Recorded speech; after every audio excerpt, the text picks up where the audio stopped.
Hi, this is Diane Lovetobake on YouTube, and what we're going to make is a cake. But this particular cake has no flour in it and no sugar, no refined sugar, okay? There is sugar, of course, in the dried fruit that I'm going to a natural sugar, but there is no flour, no refined sugar in it, and it's so easy to make, and it's such a great tasting little cake. It really is. Now I make mine in my blender because I think it's really the fastest way to do it, and I have the blade, okay, the chopper blade already in there. Now, what you're going to need is, and I no longer put the recipe below the video, and I'm sorry about that, but hopefully I'll go through clearly enough and slowly enough that if you want to jot it down, you can, okay? So, first off, what you're going to need is 1 cup of oatmeal. And it can be whatever brand that you have or that you like to buy. So, I put ahead of time 1 cup of oatmeal, okay, in this, and I used my chopping blade, as you see, to make it into a fine powder, and I did that ahead of time just to save some time. So that's ready to go. Bears repeating, 1 cup of chopped and blended oatmeal, okay? The next thing is we're going to work on our dry ingredients. So we're going to put a 1/2 teaspoon of baking powder in, a 1/2 teaspoon, and we're going to put a 1/2 teaspoon of baking soda. So, and then I'm just going to turn this on to blend it.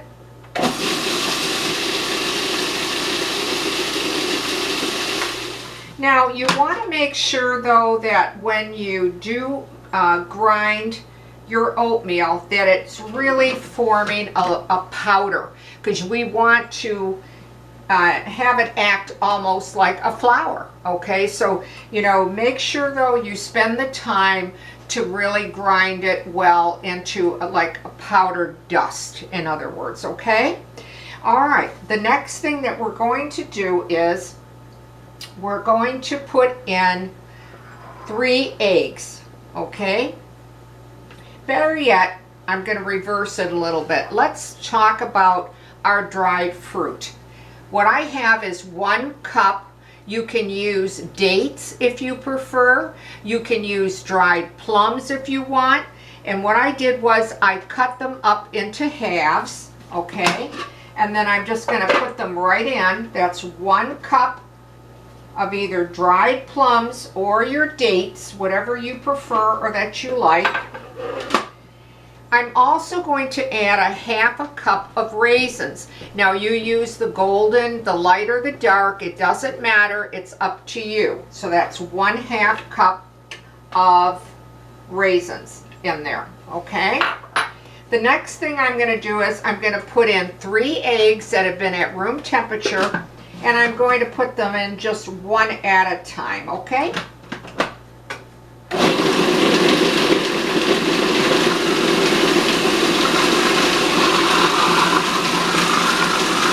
All right, after doing that, I'm going to put in a 1/2 cup of oil. Now you decide on the type of oil that you prefer. It really varies with everyone, so you decide what 1/2 cup of oil that you want to put in, and then I'm going to just bring it all together.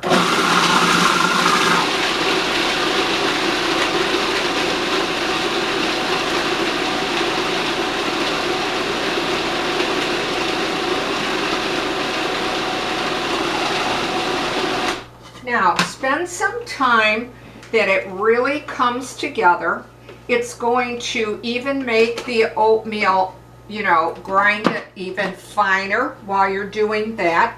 Now, you can put nuts in if you want. You can use up to, well, 1/4 to even 1/3 of a cup of nuts, but make sure that they're chopped well.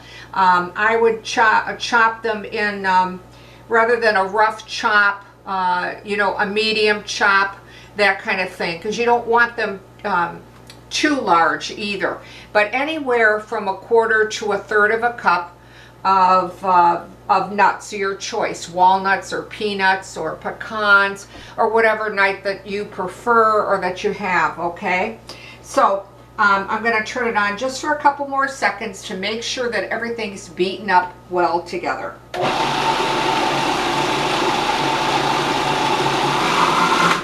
Okay. And now I'm just going to take out my blade here and take off the excess. And we'll set that aside. And what I'm using today is a little mini Bundt pan. They make 6 of them that I get out of this recipe. If you don't have this kind of pan, but you have a 10-inch tube pan or a 10-inch Bundt pan, that works really well too. I like to make the small ones because, you know, they're individualized, just the right proportion, maybe for one person, or you can cut them in half. But again, you would need at least a 10-inch tube pan or a 10 cup, I said inch, I'm sorry, I meant cup Bundt pan or 10 cup tube pan. I wanted to make sure I said that correctly. And then I'm just taking a tablespoon and putting it in the little wells. And I will tell you, I'm not going to tell you to go halfway up.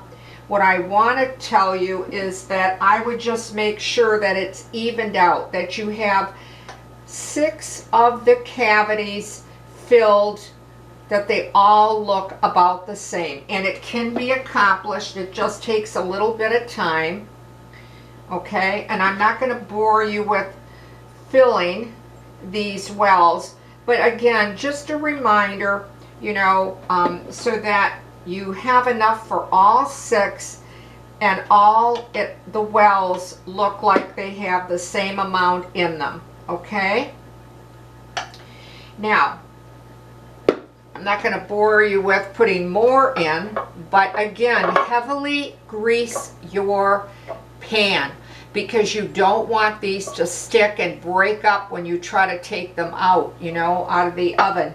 You're going to bake them at a preheated oven at 350 degrees, and they could take you anywhere from 20 to 30 minutes to bake properly. Once they are baked up properly, you'll start to see them pull away from the sides. Use your cake tester or your toothpick to see that they're done, and then just give them a press on the top.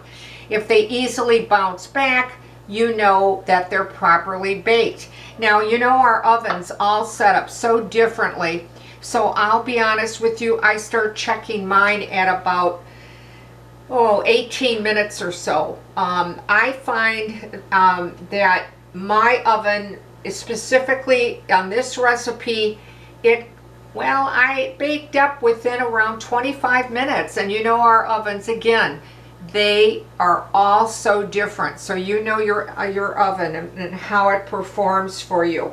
So again, it's just a gauge, 20 to 30 minutes. Once they come out, put them on a cooling rack and try not to remove them till they're completely cool. Otherwise, they will break up for you, okay? Now I'm going to just rinse my hands quickly and show you a finished product.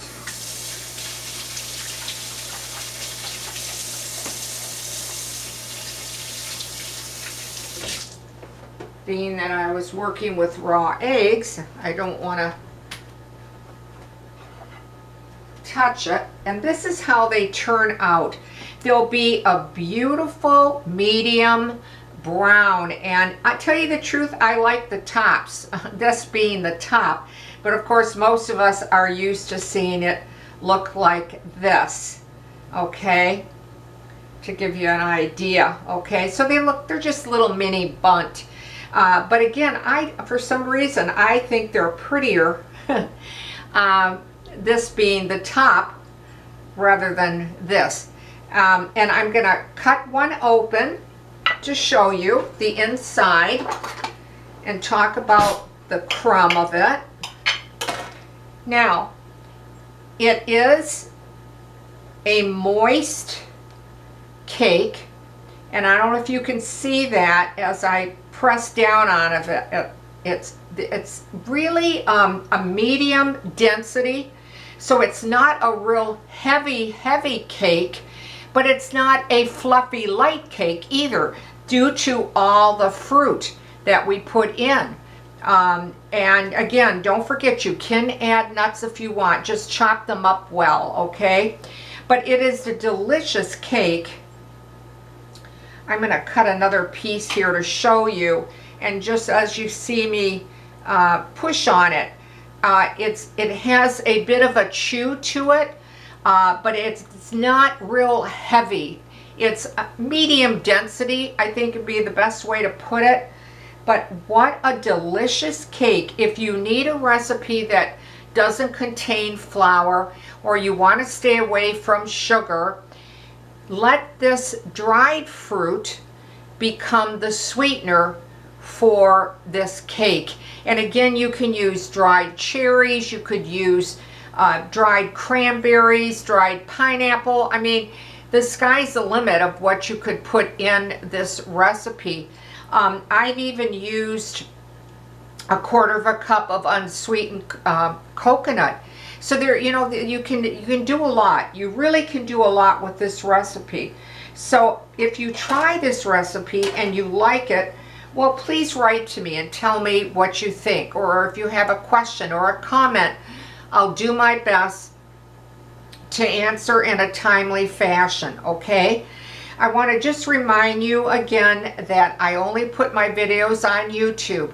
So if you write to me, I'm going to get your question or I'm going to get your comment. And I want to thank you for watching Diane Lovetobake on YouTube. If you're so inclined and you'd like to subscribe to the channel, well, I can't thank you enough. Or ring the bell or give me a like. So that's it for me today. A great cake, flourless and sugarless. Thanks for watching Diane Lovetobake on YouTube. Stay well, stay safe, and I'll see you soon.